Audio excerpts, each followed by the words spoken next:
ಅಧ್ಯಾಯ 6. ಸರ್ವೇಶ್ವರ ಸ್ವಾಮಿ ಮೋಶೆಗೆ ಹೀಗೆಂದರು. ನಿಮ್ಮಲ್ಲಿ ಯಾರಾದರೂ ಮತ್ತೊಬ್ಬನಿಂದ ತಮ್ಮ ವಶಕ್ಕೆ ಕೊಡಲಾದ ವಸ್ತುವಿನ ವಿಷಯದಲ್ಲಾಗಲಿ, ತಮ್ಮ ಬಳಿಯಲ್ಲಿ ಇಡಲಾದ ಅಡವಿನ ವಿಷಯದಲ್ಲಾಗಲಿ, ತಾನು ಮಾಡಿದ ಕಳವಿನ ವಿಷಯದಲ್ಲಾಗಲಿ, ಸುಳ್ಳಾಡಿಯೋ ಮತ್ತೊಬ್ಬನನ್ನು ಮೋಸಗೊಳಿಸಿಯೋ ಮತ್ತೊಬ್ಬನು ಕಳೆದುಕೊಂಡದ್ದನ್ನು ತಾವು ಕಂಡು ಬೋಂಕಿಯೋ ಸುಳ್ಳಾಣೆ ಇಟ್ಟೋ ಅವುಗಳನ್ನು ಹಿಂದಿರುಗಿಸದೆ ತಮ್ಮಲ್ಲಿ ಇಟ್ಟುಕೊಂಡರೆ, ಇಂಥ ವಿಷಯಗಳಲ್ಲಿ ಪಾಪ ಮಾಡಿ ಸರ್ವೇಶ್ವರನಿಗೆ ದ್ರೋಹಿಗಳಾಗಿ ದೋಷಕ್ಕೆ ಒಳಗಾಗುತ್ತಾರೆ. ಅಂಥವರು ಆಯಾ ವಸ್ತುಗಳನ್ನು, ಅಂದರೆ ಕದ್ದದ್ದನ್ನು, ಮೋಸದಿಂದ ಪಡೆದದ್ದನ್ನು, ತಮ್ಮ ವಶಕ್ಕೆ ತೆಗೆದುಕೊಂಡದ್ದನ್ನು ಪೂರ್ತಿಯಾಗಿ ಹಿಂದಕ್ಕೆ ತಂದುಕೊಡಬೇಕು. ಅದೂ ಅಲ್ಲದೆ 5ನೇ ಒಂದು ಪಾಲನ್ನು ಹೆಚ್ಚಾಗಿ ಸೇರಿಸಿಕೊಡಬೇಕು.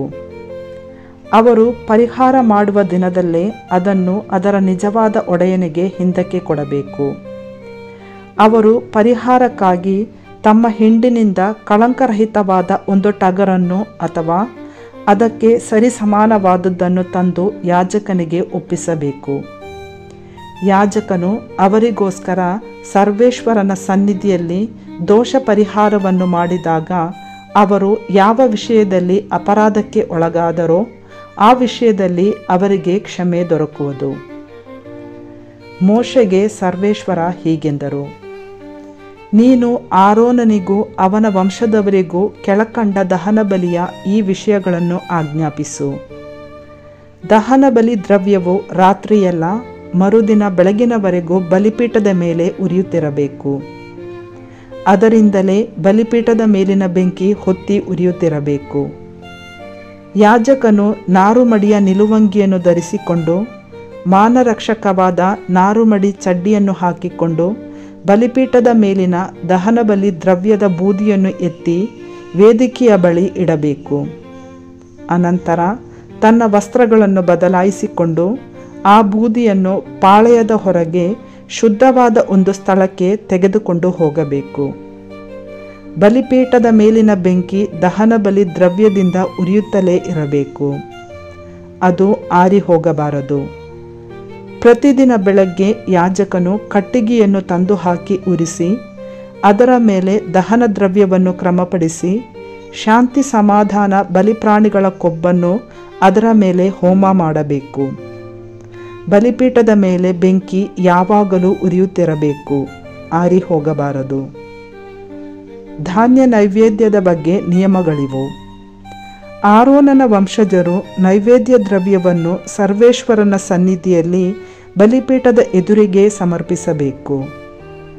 ಅವರಲ್ಲಿ ಒಬ್ಬನು ನೈವೇದ್ಯವಾದದ್ದನ್ನು ಸೂಚಿಸುವುದಕ್ಕಾಗಿ ಎಣ್ಣೆ ಹೊಯ್ದ ಹಿಟ್ಟಿನಲ್ಲಿ ಒಂದು ಹಿಡಿಯನ್ನು ಅದರ ಮೇಲಿರುವ ಸಾಂಬ್ರಾಣಿ ಎಲ್ಲವನ್ನು ತೆಗೆದುಕೊಂಡು ಬಲಿಪೀಠದ ಮೇಲೆ ಹೋಮ ಮಾಡಿ ಸರ್ವೇಶ್ವರನಿಗೆ ಸುವಾಸನೆಯನ್ನುಂಟು ಮಾಡಬೇಕು. ಮಿಕ್ಕದ್ದನ್ನು ಆರೋನನು ಅವನ ವಂಶಜರು ತಿನ್ನಬಹುದು. ಅವರು ಅದರಿಂದ ಹುಳಿಯಿಲ್ಲದ ರೊಟ್ಟಿಗಳನ್ನು ಮಾಡಿಸಿಕೊಂಡು ಪವಿತ್ರ ಸ್ಥಳದೊಳಗೆ, ಅಂದರೆ ದೇವದರ್ಶನದ ಗುಡಾರದ ಅಂಗಳದಲ್ಲಿ ತಿನ್ನಬೇಕು. ಸರ್ವೇಶ್ವರನಿಗೆ ಹೋಮರೂಪವಾಗಿ ಸಮರ್ಪಿಸಿದ ದ್ರವ್ಯಗಳಲ್ಲಿ ಅದನ್ನು ಅವರ ಪಾಲಿಗೆ ಬಿಡಲಾಗಿದೆ. ಅದಕ್ಕೆ ಹುಳಿ ಕಲಸಿ ಸುಡಕೂಡದು. ದೋಷ ಪರಿಹಾರಕ ಬಲಿಯಂತೆ ಹಾಗೂ ಪ್ರಾಯಶ್ಚಿತ್ತ ಬಲಿದ್ರವ್ಯದಂತೆ ಅದು ಸಹ ಮಹಾಪರಿಶುದ್ಧವಾದುದು. ಆರೋನನ ವಂಶಜರಾದ ಗಂಡಸರೆಲ್ಲರೂ ಅದನ್ನು ತಿನ್ನಬಹುದು. ಸರ್ವೇಶ್ವರನಿಗೆ ಹೋಮವಾಗಿ ಅರ್ಪಿತವಾದ ದ್ರವ್ಯಗಳಲ್ಲಿ ಅದು ಶಾಶ್ವತ ನಿಯಮವಾಗಿ ಆರೋನನ ಸಂತತಿಗೆ ಸಲ್ಲತಕ್ಕದ್ದು. ಆ ದ್ರವ್ಯಗಳಿಗೆ ಸೋಂಕಿದ್ದೆಲ್ಲವೂ ಪರಿಶುದ್ಧವಾದದ್ದು. ಮೋಶೆಗೆ ಸರ್ವೇಶ್ವರ ಹೀಗೆಂದು ತಿಳಿಸಿದರು. ಆರೋನನಿಗೆ ಅಭಿಷೇಕವಾದ ದಿನ ಮೊದಲ್ಗೊಂಡು ಅವನು ಅವನ ವಂಶಜರು ಸರ್ವೇಶ್ವರನಿಗೆ ಸಮರ್ಪಿಸಬೇಕಾದ ಧಾನ್ಯ ನೈವೇದ್ಯದ ಕ್ರಮ ಇದು. ಅವರು ದಿನನಿತ್ಯವೂ 3 ಸೇರು ಗೋಧಿ ಹಿಟ್ಟನ್ನು ಬೆಳಗ್ಗೆ ಅರ್ಧ ಸಂಜೆ ಅರ್ಧ ಸಮರ್ಪಿಸಬೇಕು. ಕಬ್ಬಿಣದ ಹೆಂಚಿನ ಮೇಲೆ ಎಣ್ಣೆ ಸವರಿ ಅದನ್ನು ಸುಡಬೇಕು. ಅದನ್ನು ತರುವಾಗ ಅದು ಎಣ್ಣೆಯಿಂದ ನೆನೆದೇ ಇರಬೇಕು. ಅದನ್ನು ಭಾಗವಾಗಿ ಮಾಡಿ ಸರ್ವೇಶ್ವರನಿಗೆ ಸುವಾಸನೆಯುಳ್ಳ ನೈವೇದ್ಯವನ್ನಾಗಿ ಸಮರ್ಪಿಸಬೇಕು. ಆರೋನನ ಸಂತತಿಯವರಲ್ಲಿ ಯಾವನು ಅವನ ತರುವಾಯ ಅಭಿಷಿಕ್ತ ಯಾಜಕ ಪಟ್ಟಕ್ಕೆ ಬರುತ್ತಾನೋ ಅವನೇ ಅದನ್ನು ಸಮರ್ಪಿಸಬೇಕು. ಇದು ಶಾಶ್ವತ ನಿಯಮ. ಯಾಜಕರು ತಮಗೋಸ್ಕರ ಸಮರ್ಪಿಸುವ ನೈವೇದ್ಯ ದ್ರವ್ಯಗಳನ್ನು ನಿಶ್ಶೇಷವಾಗಿ ಹೋಮ ಮಾಡಿಬಿಡಬೇಕು. ಅದನ್ನು ತಿನ್ನಲೇ ಕೂಡದು. ಮೋಶೆಗೆ ಸರ್ವೇಶ್ವರ ಹೀಗೆಂದರು, ನೀನು ಆರೋನನಿಗೂ ಅವನ ವಂಶಜರಿಗೂ ದೋಷ ಪರಿಹಾರಕ ಬಲಿ ನಿಯಮಗಳ ಬಗ್ಗೆ ಹೀಗೆ ಆಜ್ಞಾಪಿಸು. ದಹನ ಬಲಿಪ್ರಾಣಿಯನ್ನು ವಧಿಸುವ ಸ್ಥಳದಲ್ಲೇ ದೋಷ ಪರಿಹಾರಕ ಬಲಿಪ್ರಾಣಿಗಳನ್ನು ಸರ್ವೇಶ್ವರನ ಸನ್ನಿಧಿಯಲ್ಲಿ ವಧಿಸಬೇಕು. ಅದು ಮಹಾಪರಿಶುದ್ಧವಾದದ್ದರಿಂದ ಸಮರ್ಪಿಸುವ ಯಾಜಕನು ಅದರ ಮಾಂಸವನ್ನು ಊಟ ಮಾಡಬೇಕು. ಅದನ್ನು ಪವಿತ್ರ ಸ್ಥಳದೊಳಗೆ, ಅಂದರೆ ದೇವದರ್ಶನದ ಗುಡಾರದ ಅಂಗಳದಲ್ಲಿ ಊಟ ಮಾಡಬೇಕು. ಆ ಪ್ರಾಣಿಯ ಮಾಂಸಕ್ಕೆ ಸೋಂಕಿದ್ದೆಲ್ಲವೂ ಪರಿಶುದ್ಧವಾಗುವುದು. ಅದರ ರಕ್ತದಲ್ಲಿ ಸ್ವಲ್ಪವಾದರೂ ಬಟ್ಟೆಯ ಮೇಲೆ ಬಿದ್ದರೆ ಆ ಬಟ್ಟೆಯನ್ನು ಪವಿತ್ರ ಸ್ಥಳದಲ್ಲೇ ಒಗೆದುಕೊಳ್ಳಬೇಕು. ಅದನ್ನು ಬೇಯಿಸಿದ ಮಣ್ಣಿನ ಪಾತ್ರೆಯನ್ನು ಒಡೆದು ಬಿಡಬೇಕು. ತಾಮ್ರದ ಪಾತ್ರೆಯಲ್ಲಿ ಬೇಯಿಸಿದ್ದಾದರೆ ಆ ಪಾತ್ರೆಯನ್ನು ಬೆಳಗಿ ನೀರಿನಿಂದ ತೊಳೆಯಬೇಕು.